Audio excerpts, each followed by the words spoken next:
Hello dear friends, so once again welcome back to my YouTube channel. प्यारे बच्चों, बहुत बहुत आभार। एक बहुत बेहतरीन ऑफिशियल मॉक टेस्ट और मॉडल पेपर इंग्लिश का, बहुत ही दमदार मॉडल पेपर और मॉक टेस्ट आपके लिए। बिल्कुल पेपर के जैसा पेपर। कैसा पेपर आपका इंग्लिश का आएगा एयरफोर्स 01 2025 के लिए, इनटेक 01 2025 के लिए पेपर कैसा होगा आपका। एग्जैक्ट मॉडल पेपर आपको कराने वाला हूं। बिल्कुल एग्जैक्ट मॉडल पेपर कैसा होगा, पीडीएफ कॉपी आपको टेलीग्राम चैनल पर अवेलेबल होगी। 2 मॉक टेस्ट में ऑलरेडी इस सीरीज में करा चुका हूं।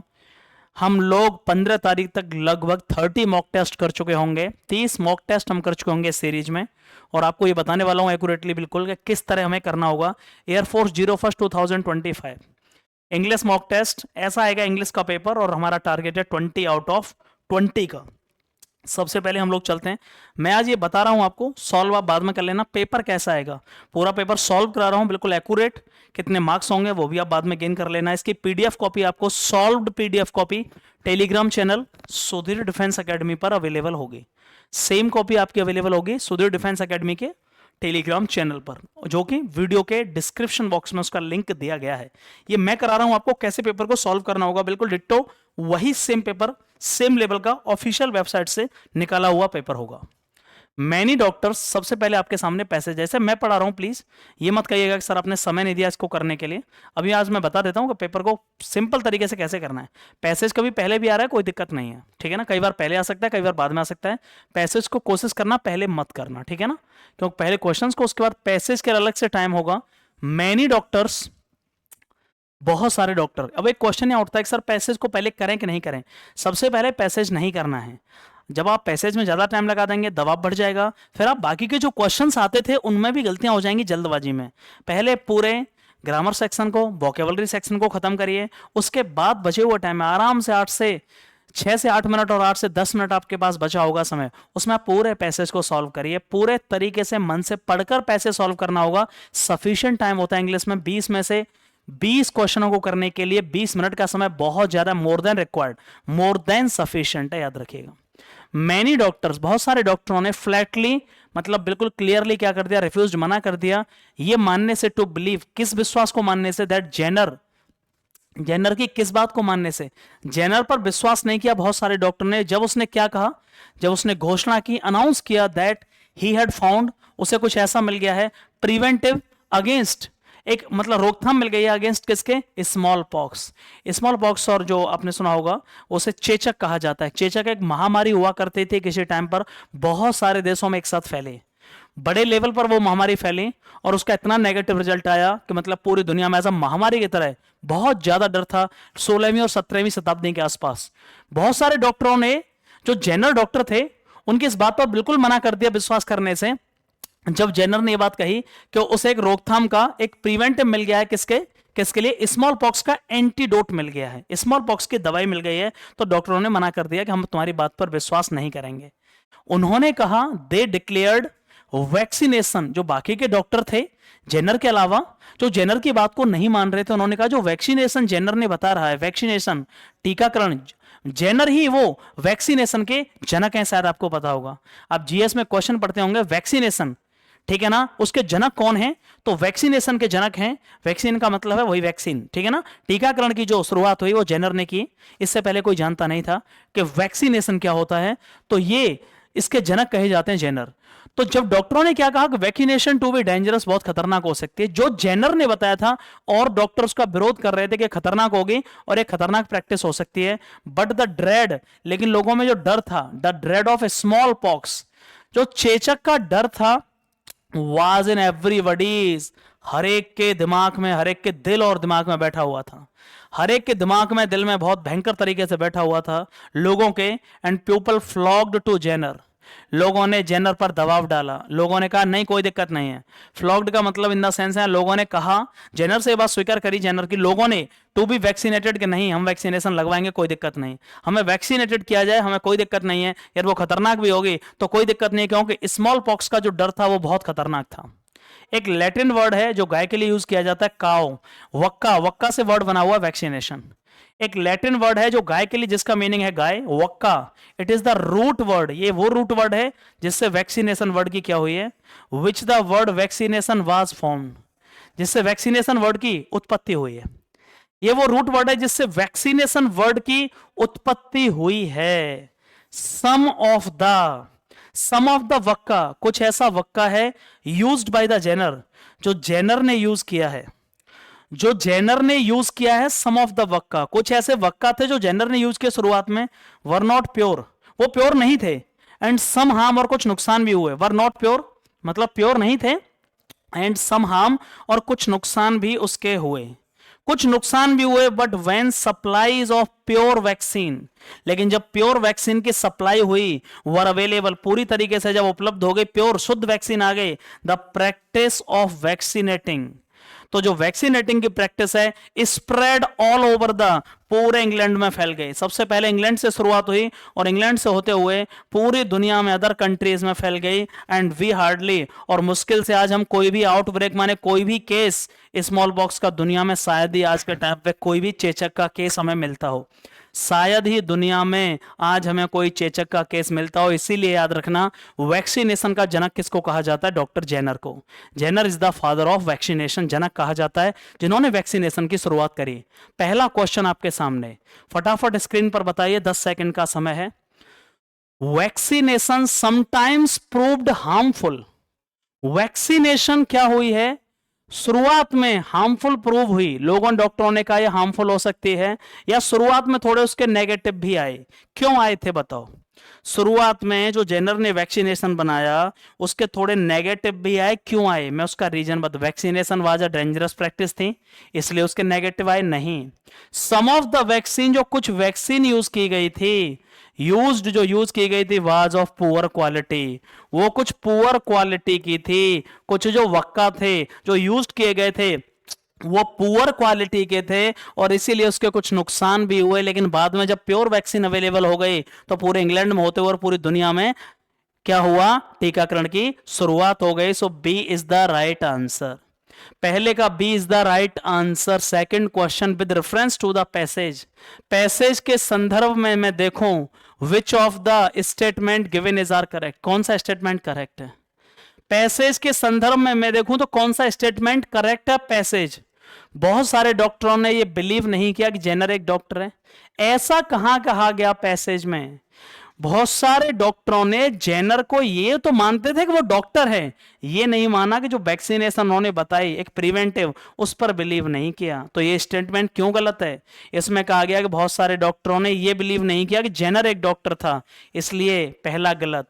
And there are no outbreaks, कोई आज तक केस नहीं है ऑफ स्मॉल पॉक्स का नाउअडेज, स्मॉल पॉक्स का नाउअडेज, आज के टाइम में स्मॉल पॉक्स चेचक का कोई भी केस नहीं है। हाँ, ये बात बिल्कुल सही है। तो कौन सा स्टेटमेंट सही हुआ?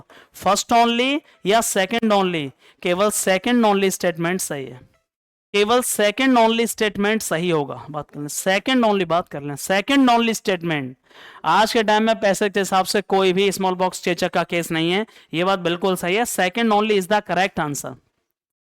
Second only is the accurate answer. तीसरा question, the passage describes which of the following,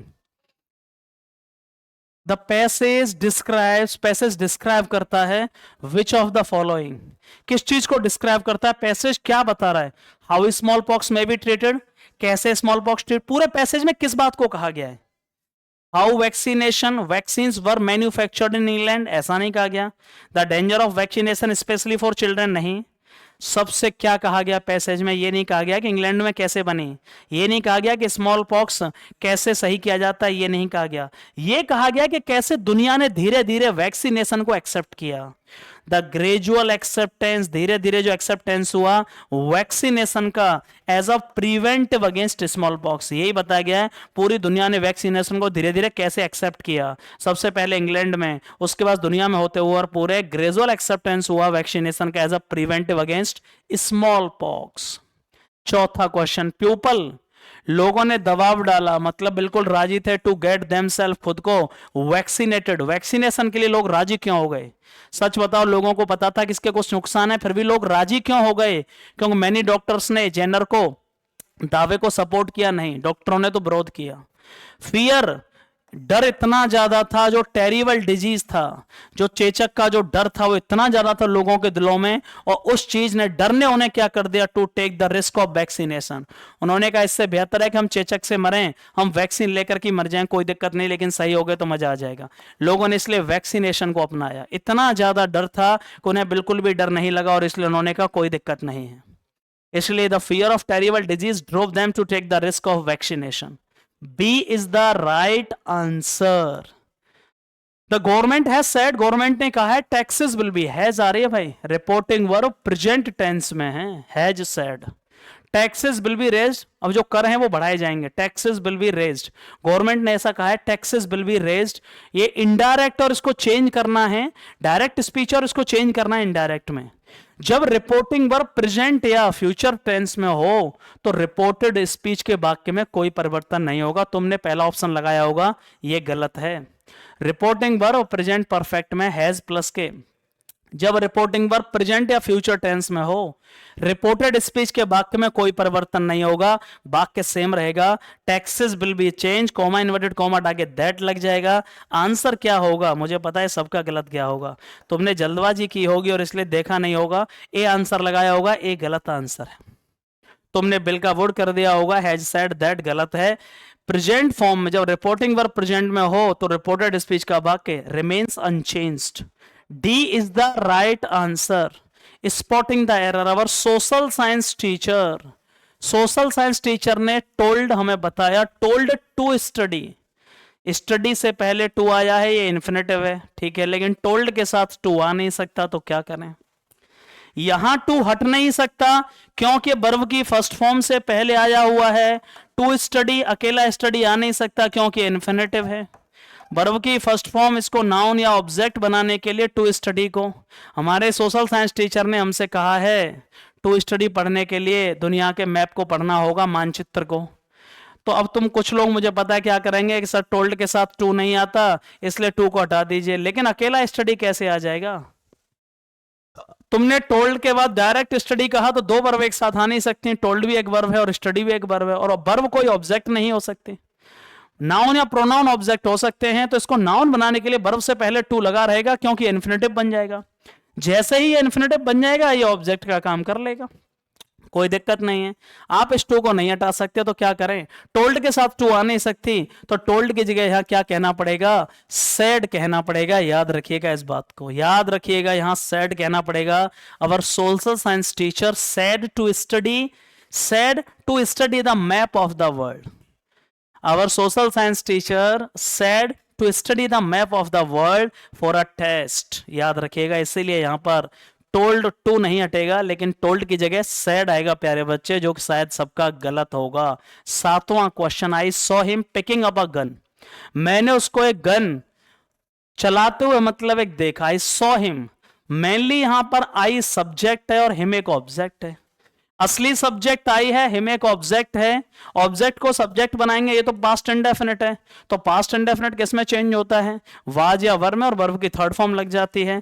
B option नहीं होगा क्योंकि इसमें एज लग रही है, सी नहीं होगा क्योंकि इसमें हेड लग रही है, या तो ये होगा ये। अब देख लेते हैं, he was seen by me gun picked. Gun picked कैसे हो जाएगा ये पता नहीं। He was seen picking up a gun by me, बताओ भाई क्या होगा जल्दी।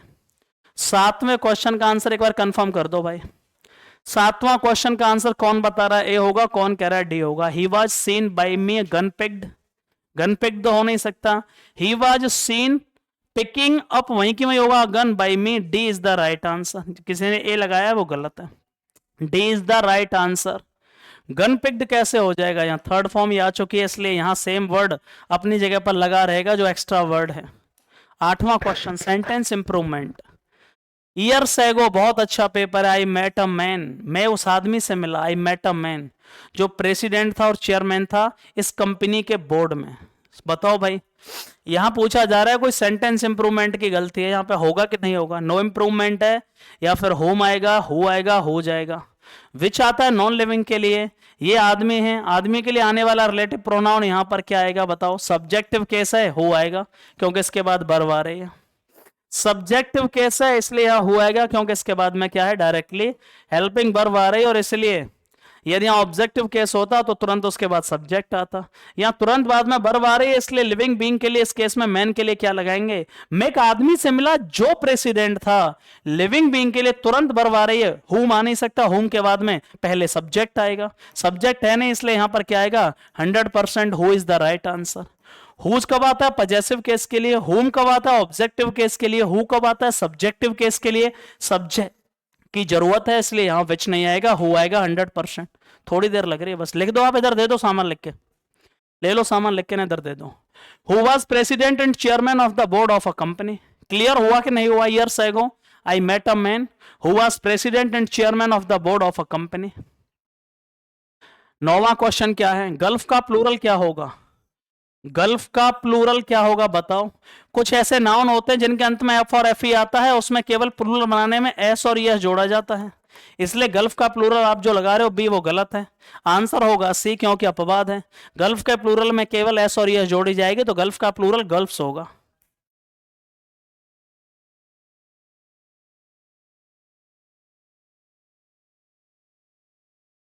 गल्फ का जो प्लूरल होगा, गल्फ का जो प्लूरल होगा वो गल्फ्स होगा, याद रखिएगा। कुछ ऐसे नाउन है जिनमें एफ और एफ ई आए लेकिन उनमें लास्ट में वी ई एस नहीं लगेगा, अपवाद हैं, इसका प्लूरल ये नहीं होगा, गल्फ्स होगा, और इसलिए C is the right answer. 10वां क्वेश्चन, रैम का फेमिनाइन जेंडर क्या होगा, जल्दी बताओ। रैम मतलब मेड़ा होता है, मतलब भेड़ का जो फीमेल होता है मेड़ा, शायद आपने वर्ड सुना हो। जो भेड़ है, जो सीप होती है, जो सीप का आप समझ लीजिए एक तरीके से, मतलब जो मेल सीप है उसको रैम कहा जाता है, राम, मेल सीप को राम कहा जाता है, और फीमेल जो सीप है उसका राम का जो फेमिनाइन जेंडर स्त्रीलिंग है वो क्या होता है, वो ईव होता है। भाई लिख लेना, नहीं पता हो तो ईव, ईव होता है, ठीक है ना। हैन माने मुर्गी होती है, डो माने हिरन होता है, जो मेल हिरन होता है फीमेल, और हिंड माने भी क्या होता है, एक टाइप का जो फीमेल हिरन है, इसलिए उसे हिंड कहा जाता है। ये आंसर नहीं होगा, हैन माने मुर्गी, डो माने हिरन, और हिंड माने डो का जो हिंड है, और यू क्या होगा, रैम का फेमिनाइन जेंडर है, रैम मतलब मेड़ा टाइप का, भेड़ जो मेल सीप है एक तरह की उसे रैम, फीमेल जो सीप है उसे यू कहा जाता है, इसका फेमिनाइन जेंडर हो गया रैम का। 11वां क्वेश्चन, 11 से 13 तक फिल इन द ब्लैंक्स है, फिल इन द ब्लैंक्स बताने भाई फटाफट से बताओ। सी हैड टू मजबूरी के लिए आता है, हैज टू हैव टू, जब भी कभी हैज हैव हैड के बाद टू आएगा वर्ब की फर्स्ट फॉर्म आएगी। सी हैड टू इलनेस, उसे बीमारी का बहाना बनाना पड़ा, in order to avoid going to the party, party meeting में जाने से बचने के लिए उसने बीमारी का बहाना बना लिया। बहाना बनाना की अंग्रेजी क्या होती है, फेंट माने तो होता है कोई चीज जो अस्पष्ट होती है, फेंट माने अस्पष्ट, ये तो आ नहीं सकता एडजेक्टिव है, यहाँ बर्व मानी बर्व की फर्स्ट फॉर्म, ये भी एक एडजेक्टिव है इसलिए ये भी नहीं हो सकता। फेन का मतलब क्या होता है, लिखो बहाना बनाना, बहाना बनाना, फेन इज द राइट आंसर, ये एक वर्ब है, एफ ई आई जी एन, बहाना बना लेना। उसने, उसे बहाना बनाना पड़ा था, इलनेस माने बीमारी का, इन ऑर्डर टू, ताकि उसे पार्टी में जाने से बच सके, मतलब पार्टी में जाने से बचने के लिए उसने एक बहाना बना लिया बीमारी का। तो यहां बहाना बनाना की अंग्रेजी has to, have to, had to के बाद हमेशा वर्ब की फर्स्ट फॉर्म आती है, वर्ब की फर्स्ट फॉर्म है, फेंट एक एडजेक्टिव है, फेंट भी एक एडजेक्टिव है, और फेन एक अलग वर्ड, और इस केस में फेन एफ ई आई जी एन का यूज होगा, जो कि एक वर्ब है और इसका मतलब होता है बहाना बनाना। इस फेंट का मतलब क्या होता है, फेंट माने जो चीज अस्पष्ट है, क्लियर दिख नहीं रही, उसे फेंट कहते हैं। ये फेंट क्या है, चीजों को मतलब एक कह लो आप, लाइक जैसे कुछ ऐसा फील कराना अपोजिशन को, जैसे आप लड़ाई लड़ रहे हैं, जब भी फाइट होती है, फाइट होती है, जब फाइट होती है तो सामने वाला जो अपोनेंट होता है वो खुद को ऐसा दिखाता है कि मैं शायद हार गया हूं, लेकिन वो उसको दिखावा करता है और लास्ट में फिर अलग अलग तरीके से वार करता है उसको, उसके लिए फेंट वर्ड यूज किया जाता है, F E I N T. मतलब केवल मान लो कि मैं किसी से लड़ रहा हूं, फाइट कर रहा हूं, स्पेशली फाइट के केस में सामने वाले बंदे से मैंने फाइट की और मैंने ऐसे दिखाया जैसे मैं कमजोर पड़ गया हूं, हार गया हूं, लेकिन अपोजिट दोबारा से रिबैक कर दिया उस पर, उसे बोलते हैं फेंट। इसलिए ये आ नहीं सकता, तो यहां क्या आएगा, has to, have to, had to के बाद हमेशा वर्ब की फर्स्ट फॉर्म आती है, D is the right answer. ये हमारा घर है, ये हमारे घर की बात हो रही है। अवर क्या है, नाउन से पहले आ रहा है, पजेसिव एडजेक्टिव प्लस के नाउन, ये तो हमारा घर है और वो वाला उनका घर है, दो बार नाउन आ नहीं सकती, घर घर, तो क्या करें, यहां पजेसिव एडजेक्टिव प्लस नाउन आ गया, तो यहां ऐसा वर्ड लगाओ जो नाउन की जगह पर आए, मतलब प्रोनाउन, और जो अधिकार को बताए मतलब पजेसिव प्रोनाउन आना है। ये देम एक ऑब्जेक्टिव केस है, ठीक है। देयर एक पजेसिव एडजेक्टिव है, हमें लगाना है पजेसिव प्रोनाउन, ये कोई वर्ड इंग्लिश में होता नहीं है, इसलिए C is the right answer. ये पजेसिव प्रोनाउन है, पजेसिव प्रोनाउन है। इसका मतलब क्या है देयर्स का? देयर्स का मतलब है देयर प्लस के नाउन, देयर हाउस। हाउस दोबारा लिख नहीं सकते क्योंकि पहले ही हाउस आ चुका है।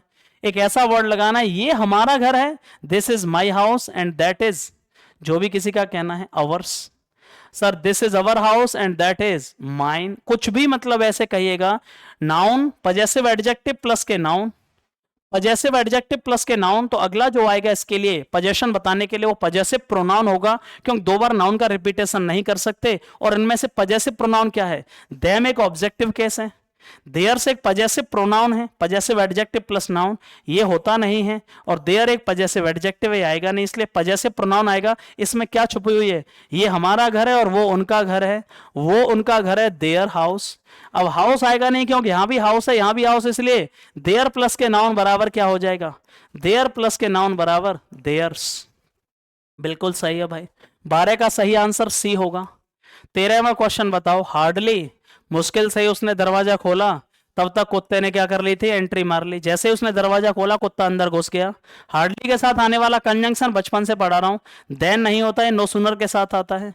बट किसके साथ आता है? Nothing but else. एज आता नहीं, एज एज और सो एज होते हैं। हार्डली और स्किर्सली के साथ आने वाला कंजंक्शन क्या होता है? C is the right answer.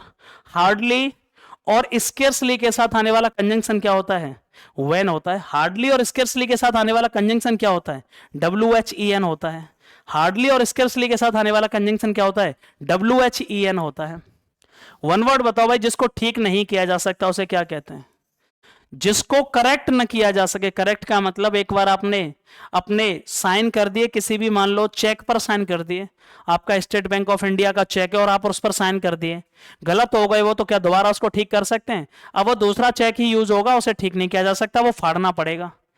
इंडेफटिगेबल किसे कहते हैं? फटीग माने थक जाना, जो कभी थकता नहीं है, मतलब अथक, कहते ना किसी काम में अथक प्रयास कर रहे हो, अथक बिना थके हुए। इंडेफटिगेबल बिना थके हुए। इंडोलेंट होता है अक्खड़ आदमी, अक्खड़ होता है इंडोलेंट, अक्खड़ टाइप का, जिद्दी टाइप का, बेहुदा मतलब गंवार कह सकते हो आप। इंडोलेंट मतलब गंवार टाइप का होता है। इनएलिजिबल ऐसी राइटिंग जो क्लियर नहीं है, नॉट क्लियर। एक ऐसी हैंड राइटिंग जो क्लियर नहीं है उसे बोलते हैं इनएलिजिबल, मतलब नॉट क्लियर ऐसी हैंड राइटिंग। इनकरेजिबल, करेज मतलब सुधार करना, इनकरेजिबल मतलब असुधार, जिसमें सुधार न किया जा सके, इंप्रूवमेंट न किया जा सके, करेक्शन न किया जा सके, उसे इनकरेजिबल बोलते हैं। जिसमें सुधार न किया जा सके उसे क्या बोलते हैं? इनकरेजिबल बोलते हैं। असुधार्य, जिसमें सुधार नहीं किया जा सकता, इनकरेजिबल बोलते हैं। Ineligible, a hand writing which is not clear, ineligible. Indolent, eligible, ELIGIBL, eligible और इनएलिजिबल, ठीक है ना, जो एलिजिबल योग्य नहीं है। इंडोलेंट का मतलब क्या हुआ? अक्खड़ या गंवार। इंडेफटिगेबल, फटीग मतलब थक जाना, इंडेफटिग मतलब जो नहीं थकता है, अथक काम करना, बिना रोके वो काम करना, बिना। 14 का आंसर क्या होगा? D is the right answer. Idioms and phrases बताना है भाई, बहुत ही बेस्ट। आइडम्स एंड फ्रेजेस मैंने पढ़ाया था वोकेबलरी में। He beats about the bush, beat about the bush, जब मैं उसके घर गया तो बीट मतलब वो पीट रहा था, बुश भूसे को पीट रहा था और कह रहा था इसमें कुछ पैसे निकल आएंगे।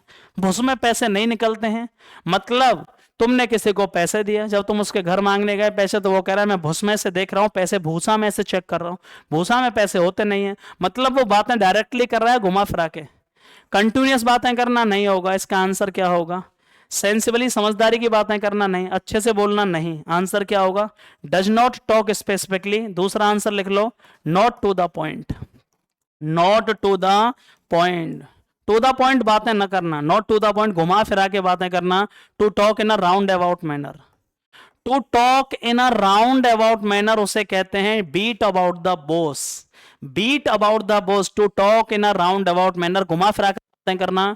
टॉक इनडायरेक्टली, डायरेक्ट बातें ना करना, घुमा फिरा कर बातें करना, उसे क्या कहते हैं? Beat about the Bush.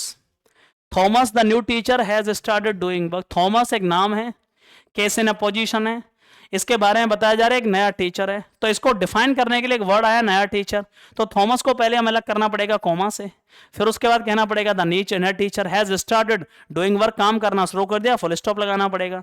Punctuation ये सही है, बाकी सब तीनों गलत हैं। बाकी सब तीनों गलत हैं, थॉमस को अलग नहीं किया गया। केस इन अपोजिशन, थॉमस को अलग बताना पड़ेगा। थॉमस कौन है? थॉमस एक नया टीचर है, उसको अलग करना पड़ेगा। थॉमस, उसको अलग करना पड़ेगा। नया टीचर है, स्टार्टेड डूइंग वर्क, काम करना उसने शुरू कर दिया है।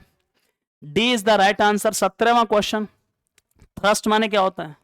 थ्रस्ट माने किसी को बाहर धकेल के फेंक देना। थ्रस्ट मतलब तुम मेरे घर में आए, मैंने तुम्हें दरवाजे से धक्का मार के भगा दिया। धक्का मारना, धक्का मारना किसी को, मतलब धक्का मारना मतलब फेंक देना। जिससे आपको घृणा हो गया, कोई लड़ाई होगी, तभी तो आप धक्का मार के फेंकोगे। थ्रस्ट माने होता है किसी को बाहर फेंक देना, निकाल देना। टू पुश फोर्सफुली, ये नहीं होगा। अपोजिट पूछा गया, अपोजिट, अपोजिट, ये तो इसका सिनोनिम्स हो गया। किसी को धक्का देके बहुत तेजी से फेंक देना।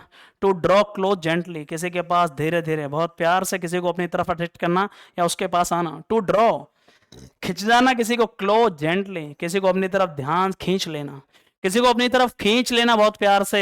इसका मतलब होता है किसी को बहुत गुस्से से धक्का मार देना, भगा देना। और किसी को तुम प्यार से खींच रहे हो अपनी तरफ धीरे धीरे, मतलब टू ड्रॉ, अट्रैक्ट कर रहे हो, यही सही आंसर हो जाएगा। ये अपोजिट पूछा गया है।